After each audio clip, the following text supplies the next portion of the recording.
in the district of Puna. It's on the border of the Hawaiian Volcanoes National Park and near the northeast rim of Kilauea summit caldera.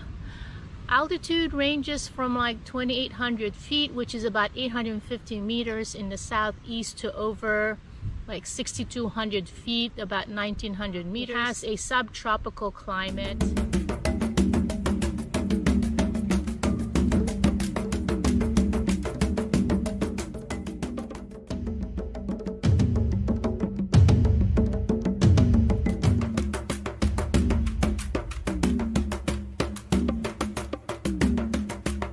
Hope you enjoyed this vlog. We'll meet you again in the next adventure. Stay safe, everyone.